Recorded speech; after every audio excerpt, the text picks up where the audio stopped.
कोई कभी अपने 7 बच्चों के साथ खतरनाक जंगल के पास रहती थी। कालू कौवा डरते डरते एक पेड़ से कुछ फल तोड़ रहा था।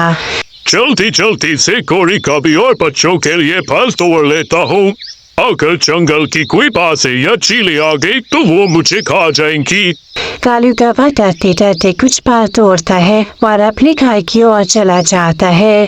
कालू कौवा फल लेकर जंगल के पास अपनी छोटे से घोंसले में जाता है, जहाँ कोरी कौवी अपनी 4 बच्चों के साथ बैठी हुई थी। तभी कालू कौवा घर का दरवाजा बंद कर देता है। कालू जी, किसी ने आपको यहाँ आते हुए देखा तो नहीं? नहीं गोरी, मैं चुप चुप कर यहाँ आया हूँ, किसी ने नहीं देखा मुझे। कालू जी, पास के जंगल के जालिम पक्षियों को पता नहीं चलना चाहिए कि हम अपने बच्चों के साथ यहाँ रहते हैं, वरना वो जालिम चीलें हमारे बच्चों और हमें खा जाएंगी। गोरी, पता है मुझे, इसलिए घर में आने से पहले मैं बहुत देर तक खड़ा रहता हूँ। अच्छा गोरी, तुम बच्चों को ये फल खिलाओ, मैं नदी से पानी लेकर आता हूँ। माँ, तुम हमें बाहर खेलने क्यों नहीं जाने देती हो? हमें सारा दिन घर में रहना अच्छा नहीं लगता। मुन्नी बेटा, अभी तुम सब बहुत छोटे हो, यहाँ बाहर हर जगह बहुत खतरा है। वो सब जालिम पक्षी तुम जैसे मासूम बच्चों को खा जाएंगे। माँ, क्या वो जालिम चीलें हमें भी खा जाएंगी? नहीं बच्चों, जब तक मैं तुम्हारे साथ हूँ तुम्हें कोई कुछ नहीं कह सकता। फिर कालू कौवा भी पानी ले आता है। वो सब पानी पीकर सो जाते हैं। आधी रात को कोरी कौवी के 3 अंडे भी फूट जाते हैं और उनमें से 3 प्यारे प्यारे बच्चे बाहर आते हैं, जो अंडों से बाहर आते ही शोर बजाने लगते हैं। कोरी, बच्चों को चुप कराओ, वरना कोई जालिम चीलें हमारे बच्चों को देख न ले। तभी बाहर कुछ पक्षियों की आवाज़ें आती है।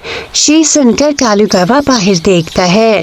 तभी सामने 2 गीतें बैठी हुई थी। कोरी, बच्चों को चुप कराओ, वरना वो गीतें यहाँ आकर हमारे बच्चों को ले जाएंगी। अरे भाई, अभी तो बच्चों की आवाज़ें आ रही थी, पता नहीं यहाँ तो कोई भी दिखाई नहीं दे रहा। लगता है वो पक्षी कहीं दूर चले गए हैं। चलो हम उन्हें जंगल में ही देखते हैं। कोरी, अच्छा ही हुआ कि वो जालिम गीतें यहाँ से चली गई। आज तो इन छोटे बच्चों ने हमें बर्बा ही दिया था। अगली सुबह कालू कौवा बच्चों के लिए फल लेने जाता है और कोरी कौवी घर में बैठकर अपने 7 बच्चों की रक्षा करती है। ऐसे ही कुछ दिन बीत जाते हैं। एक दिन कोरी कौवी और कालू कौवा अपने 7 बच्चों को लेकर बाहर बैठे हुए थे। तभी दूर जंगल से वो जालिम गीतें उन्हें देख लेती है। अरे भाई, वो देखो काफी और काफी के बच्चे। चलो भाई जल्दी करो, मेरे तो मुंह में अभी से पानी आ रहा है। भाई रुक जा, हम अभी इनका शिकार नहीं कर सकते। अगर हमने इनका अभी शिकार किया तो हमें अपना आधा हिस्सा जंगल के राजा बास को देना होगा। लेकिन भाई, राजा बास कहाँ है? उसे भला कहाँ पता चलेगा कि हमने इन बच्चों का शिकार किया है? वहाँ ही हम इनका शिकार आज नहीं कल करेंगे, क्योंकि कल जंगल में बास की बेटे की शादी है। जंगल के सभी पक्षी कल राजा की बेटे की शादी पर जाएंगे और हम इनका शिकार कर लेंगे। राजा बास ने अपने जंगल में एक कानून बनाया था कि कोई भी अपने जंगल में शिकार नहीं करेगा। अगर कोई शिकार करते हुए पकड़ा गया तो उसे हमेशा के लिए काल कोठरी में बंद कर दिया जाएगा। अगले दिन शाम को कोरी कौवी घर में बैठी कालू कौवी का इंतजार कर रही थी। अरे कालू, अभी तक घर क्यों नहीं आए? ये तो सुबह से घर से निकले हुए हैं, अभी तक आए क्यों नहीं? क्या हुआ माँ, आप इतनी परेशान क्यों हो? बच्चों, तुम्हारे पापा सुबह से जंगल में गए हुए हैं और अभी तक लौट कर नहीं आए। पहले तो कभी उन्हें इतना समय नहीं लगा। मेरा मन बहुत घबरा रहा है, कहीं उन्हें कुछ हो ना गया हो। नहीं माँ, पिताजी ठीक होंगे, मगर मेरा मन नहीं मान रहा। मुन्नी बेटा, तू अपने बहन भाइयों के साथ यही रह और अंदर से दरवाजा बंद कर लेना। मैं जंगल में तेरे पिताजी को देखने जा रही हूँ। जब तक मैं ना आऊं दरवाजा ना खोलना। कोरी कौवी पहली बार अपने बच्चों को घर में अकेला छोड़कर बाहर जाती है। है। तभी सातों बच्चे घर के अंदर बैठ जाते हैं। थोड़ी देर बाद कौड़ी कभी के छोटे 3 बच्चे रोने लगते हैं। तभी रानी चिड़िया और मीठू तोता बाहर से गुजर रहे थे। वो बच्चों की आवाज सुनकर रुक जाते हैं। मीठू भैया रुके, ये तो किसी बच्चों की आवाजें हैं। चिड़िया, तुम अपनी जान बचाओ, तुम्हें पता है ना ये जंगल कितना खतरनाक है, चलो यहाँ से। तभी रानी चिड़िया और मीठू तोते को चीलों की आवाजें सुनाई देती है। मीठू भैया, लगता है वो जालिम पक्षी इसी ओर ही आ रहे हैं। मीठू भैया, ये आवाज़ें तो वो सामने वाले खाए से आ रही है, लगता है वहाँ छोटे बच्चे हैं, हमें उनकी जान बचाना होगी। फिर रानी चिड़िया और मीठू तोता गौरी कवि के घोंसले के पास जाते हैं। अंदर कोई है, दरवाजा खोलो, बच्चों आपकी जान खतरे में है। बच्चे डर कर दरवाजा खोल देते हैं। बच्चों, आप सबकी जान को खतरा है, आप सब मेरे साथ चलो। बच्ची रानी चिड़िया और मीठू तोते के साथ वहाँ से चली जाती है। रानी चिड़िया बच्चों को अपने खाए ले जाती है।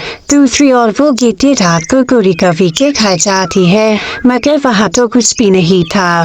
भाई, यहाँ तो कोई भी नहीं है, मुझे लगता है वो सब जंगल छोड़कर चले गए हैं। वो दोनों गिरते घर से बाहर निकलती है तो उन्हें कालू काबा और गौरी कवि देख लेती है। कालू काबा और गौरी कवि आपके घर जाती है। अरे बाप रे कालू जी, हमारे बच्चे कहाँ चले गए? लगता है उनकी तोड़े हमारे बच्चों को खा लिया। गौरी कवि रोने लगती है। गौरी, चुप कर जाओ, चलो हम जंगल के राजा बॉस के पास जाकर उनकी तो की शिकायत करते हैं, हम उन दोनों को छोड़ेंगे नहीं। तभी वो दोनों पास के जंगल के राजा बास के पास जाती है। वो राजा को सारी बात बताती है। बास राजा, आपके जंगल की कीटों ने हमारे बच्चों को खा लिया, आप हमारे साथ न्याय कीजिए, उन दोनों को कड़ी से कड़ी सजा दीजिए। चुप कर जाओ कॉपी, हमने नहीं खाया तेरे बच्चों को। बास राजा, आप इनकी बात क्यों सुन रहे हैं? ये तो हमारे जंगल के है भी नहीं।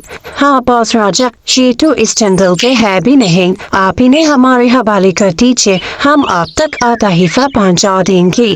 सुनो कॉपी, इस जंगल में सिर्फ इस जंगल के पक्षियों की ही बातें सुनी जाती है। सुनो कि तो इन्हें लेकर यहाँ से चले जाओ, इनके साथ जो भी करना है करो। फिर वो कीते कफों को लेकर अपने जंगल से बाहर चली जाती है। वो कफों पर हमला करने ही वाली थी के पास के जंगल की महारानी जी और चिड़िया मीठू तोता सब आकर उन रितों पर हमला कर देती है। कितने मुश्किल से अपनी जान बचाकर वहाँ से भागती है। आप सब ने हमारी जान क्यों बचाई? मैं भी मर जाना चाहती हूँ, मेरे बच्चे नहीं तो मैं जिंदा रहकर क्या करूँगी? कवि बहन, आप चिंता नहीं करें, आपके बच्चे मेरे पास हैं। फिर रानी चिड़िया गौरी कवि को सारी बात बताती है। फिर गौरी कवि और कालू काबा रानी चिड़िया के घर जाती है। वो अपने बच्चों को देखकर बहुत खुश थे। गौरी बहन, आज से आप हमारे जंगल में ही रहें, क्योंकि हमारा जंगल बहुत सुरक्षित है। हमारे जंगल की महारानी चील बहुत अच्छी है, वो हम सबकी रक्षा करती है। उस दिन के बाद से कालू काबा गौरी कवि अपने बच्चों के साथ उसी जंगल में रहने लगती है।